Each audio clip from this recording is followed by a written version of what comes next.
Yeah, this looks like a pretty good spot to do a little bird watching today. Oh, what are they? Are those budgies? They must have got out of their cage. I never see those out in the wild. Hold on, those puffins? Puffins? You never see those in Florida. They're a long way from home. Wow, that's amazing. What the heck is that bird? I've never seen a bird like that before. I better look at my bird spotting guide. Oh, okay, here it is. It's a waxwing. Never even heard of a waxwing. Huh. North America, blah, blah, blah. They get their name, it derives from the bright red waxy secretions produced by the tips of their secondary wing feathers. Interesting. But you know, I'm not here to talk about those beaky, feathery things that fly about and crap on your car. I'm here to talk about something way more interesting. A Phono preamp.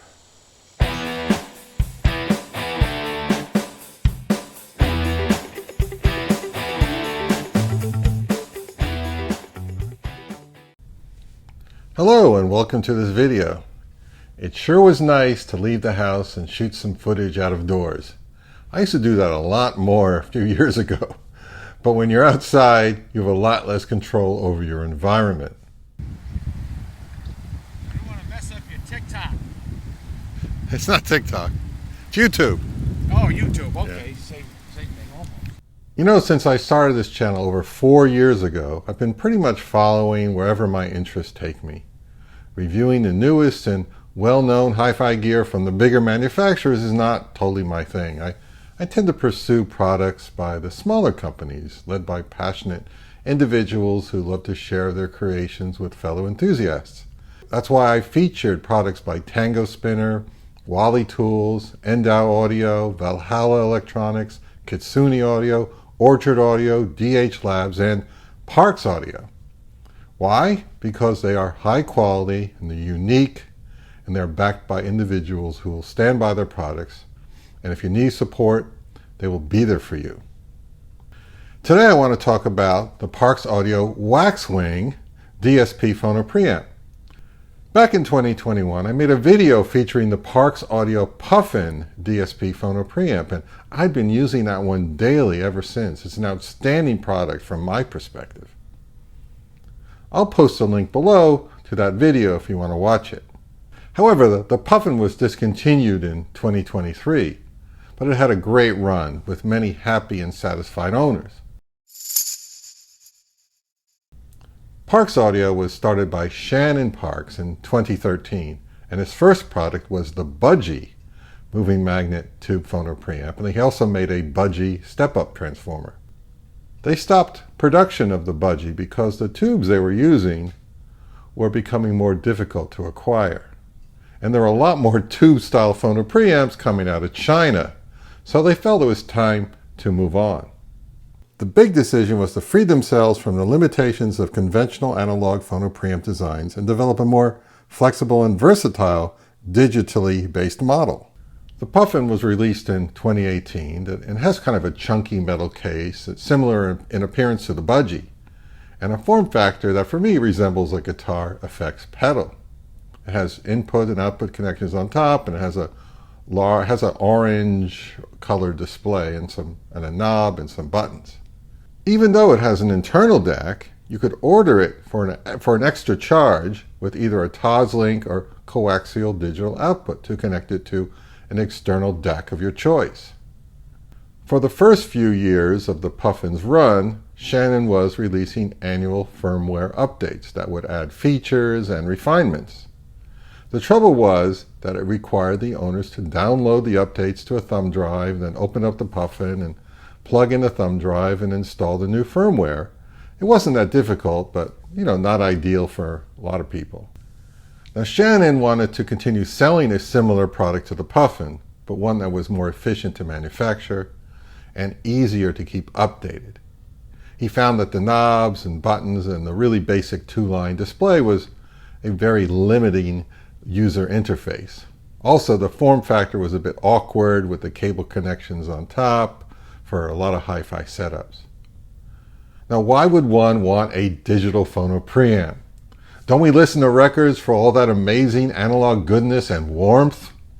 Isn't digital audio the sworn enemy of vinyl records? Isn't this heresy? The WAXWING takes the analog signal from your turntable and converts it to a digital stream. And while it's in the digital domain, it can perform a number of DSP-based operations with far less signal degradation.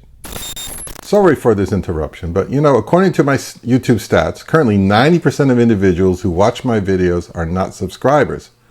So I take from that YouTube is not showing subscribers my new episodes.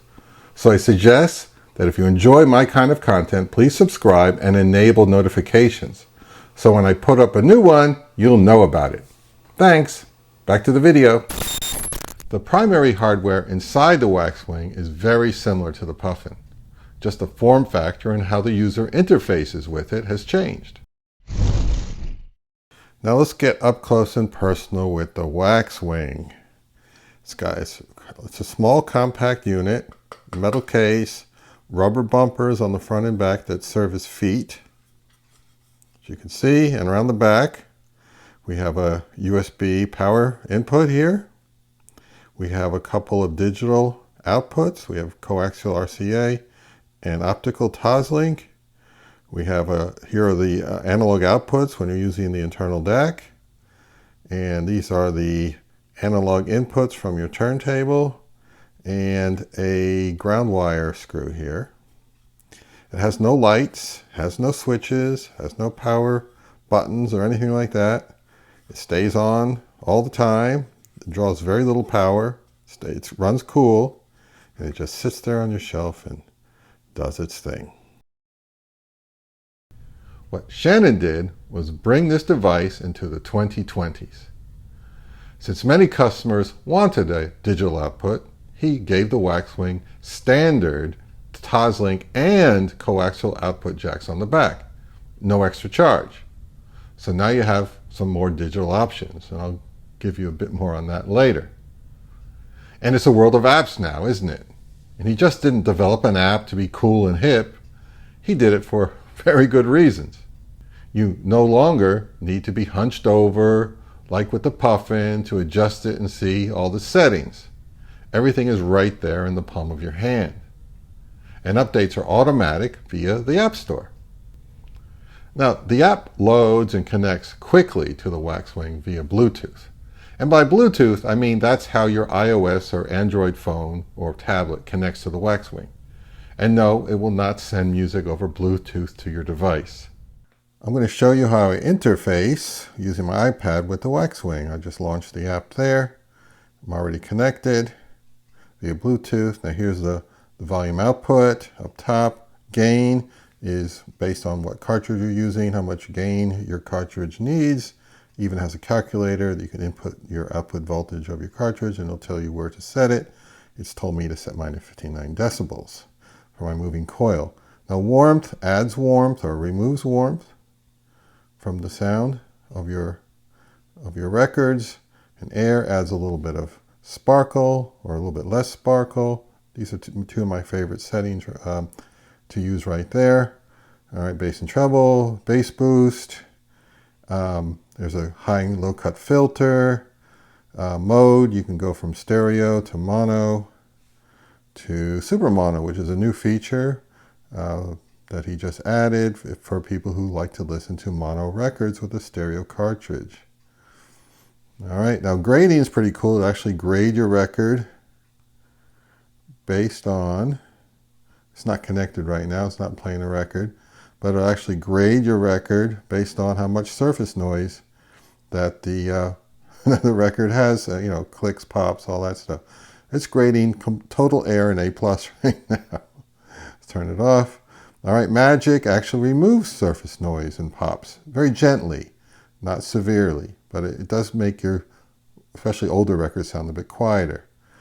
We got effects, which adds a little bit of I turn that off. Adds a little bit of harmonic distortion. There's your subsonic filter, parametric equalizer. You set your load here. For moving coil, it should be at 200. Balance, phase. Now this WAXWING will output up to 24-bit 96 kilohertz output, which is more than enough signal from a turntable to for a digital signal to handle. So you can set it at 96, and you can set it at 48 kilohertz. Or you can just, when you use the internal DAC, you set it to analog output instead of digital output. But I always set mine to 2496. You can log your hours on your cartridge. You can bypass this stuff. Here's your input and output level readings. And the test feature here, you can actually accurately measure the RPM speed of your turntable, 33, 45, and 78. You can use this tool to set adjust the azimuth of your cartridge, and there's a couple other features which I don't use. Find balance. I can't remember what that does. Anyway, it's cool. It works well. You know, it's not the most beautiful app I've ever seen, but it does the job very well, and also is available on the iPhone or Android phones in a smaller form factor. So the app works on both devices very well. And even though it's not my thing, many owners have touted using the WAXWING to digitize their record collections. And you may be interested to learn that each WAXWING is put together and programmed by Shannon Parks himself. There's no production line in Asia. And if you need help and support, he is very communicative and responsive via email or on the Parks Audio Facebook page. Sound and feature-wise, from my experience, the performance using the built-in DAC of the $499 WAXWING is superior to any sub-$500 analog phono preamp I've heard. Does it sound digital? By that, do you mean cold or edgy or shrill and all the other negative adjectives that analog people throw around? No, not one bit. My records sound like my records. And you can try the WAXWING out with different, like Delta Sigma, R to R, or FPGA DACs, as well as experiment with the air and warmth and tone controls and other settings to get the sound that you prefer. And once you start connecting better and better separate DACs to the WAXWING, imagine how interesting it could be to see how far you could take it. Here's something cool I recently did in this room. Since the WAXWING has 2 digital outputs, I decided to try connecting my desk topping DAC to the WAXWING using a long coaxial cable. And if I just change the input of the DAC, I can listen to my records on my desk system, which currently features a wonderful vintage H.H. Scott tube amp and a ProAct loudspeakers. And that pleases me to no end. For $499, the Parks Audio WAXWING is an incredible hi-fi bargain, considering how well it performs, its versatility, utility, and upgradability. My advice to vinyl buffs is to keep an open mind and seriously consider the WAXWING when you're looking to upgrade your turntable setup. It may be the last phono preamp you will ever need. Thanks for watching this video, and I hope that you found it intriguing. If you'd like to see my new videos early and ad-free and would like to support what I'm doing on the channel, please consider joining my Patreon. If that's too much of a commitment, I also started an easy-to-use PayPal tip jar. Links are below in the description box. And as always, remember to enjoy all of your own devices. Bye.